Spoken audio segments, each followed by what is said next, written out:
Monero and ZCash, two titans in the privacy coin space, billions in market cap, and one brutal question heading into 2026. Which one is going to be allowed to exist? Because this isn't just a tech debate anymore. This is a regulatory survival match, and Europe is holding the knife.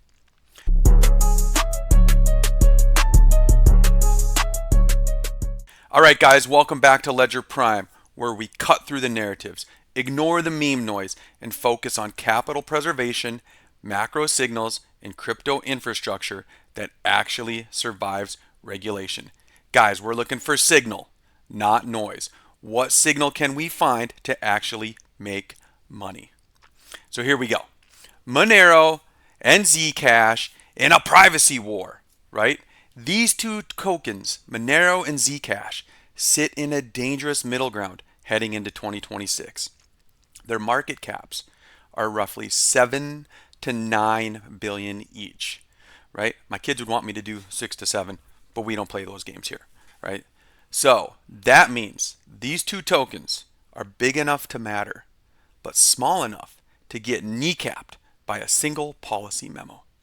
And after nearly a decade in this market, here's the mistake investors still make. They treat privacy coins like it's a technology shootout. But that, my friends, that ship has sailed. That era is over. Okay? The only thing that matters now is regulatory survivability. What does that mean? It means who's going to be compliant and who's going to get shut down. And this takes us across the pond over to Europe. Yes, cryptocurrency is global, so we need to be looking at everything. Everything if we're going to be putting our money in here. And this is why Europe matters. Because the EU's new anti-money laundering regulation, AMLR, draws a hard line. Anonymous crypto accounts? Nope. Exchanges fighting regulators? Nope. Any gray areas? Nope. Shut it all down, says the EU. Exchanges don't negotiate ideology. They delist first and ask questions later. And we've already seen it happen. Monero has been quietly pushed off major European venues. If AMLR enforcement hardens as written, EU-based capital flows could dry up entirely. And privacy coins, right? Privacy coins like Monero and Zcash. That's not bearish. This is an existential threat to their existence. So what is the difference between Monero and Zcash, right? Monero, XMR, right? That's the ticker, Monero, XMR. Privacy is mandatory. Sender, receiver, and amounts are always hidden. From a user perspective, this is elegant. Oh, it's beautiful. It's what blockchain was meant to do. From a compliance perspective, radioactive. Don't touch it, right? Compliance needs to see everything. They need transparency. Monero also carries reputational baggage tied to illicit usage. So fair or not, once an asset is labeled toxic, relisting becomes politically impossible. So just remember that. Once it's done, it's really hard to get back in the good graces. But guys, purity cuts both ways. Zcash, right? ZEC, Zcash, made one design choice that changes everything. And pay attention here again. We're investing real money. We need to know the differences and the nuances between these networks and these coins and how it's implemented. So Zcash uses selective disclosure. ZK snarks. Okay, this supports both transparent and shielded transactions. So viewing keys allow privacy by default, but auditability when required. And that single feature gives regulators, custodians, and institutions an off-ramp. And in 2026, off-ramps matter more than ideals. Okay, Again, 2026 is going to be the year of regulatory clarity, and the tokens and the networks that can comply are going to be the ones that get implemented at scale. At least that's what I think. And this is not financial advice. I'm not telling you what to invest in. I'm trying to give you the information. So what is this all telling us?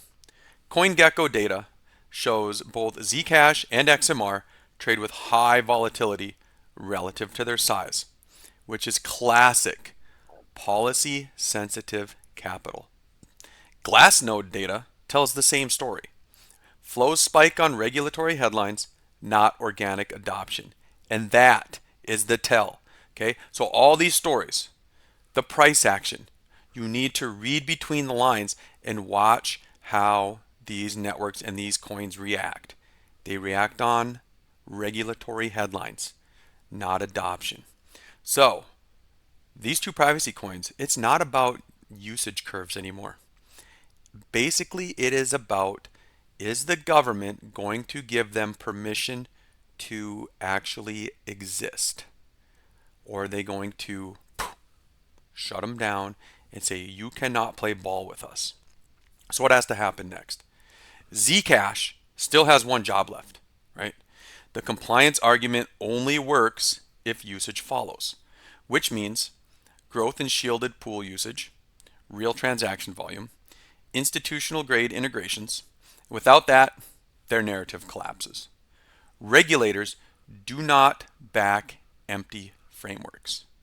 So the final take, guys, what can we take away from all this?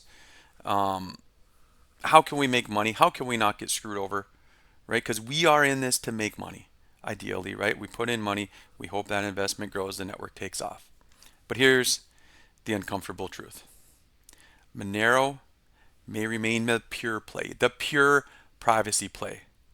But Zcash, in my opinion, and this is just my opinion, this is not financial advice, Zcash is more likely to still be standing at the end of the day.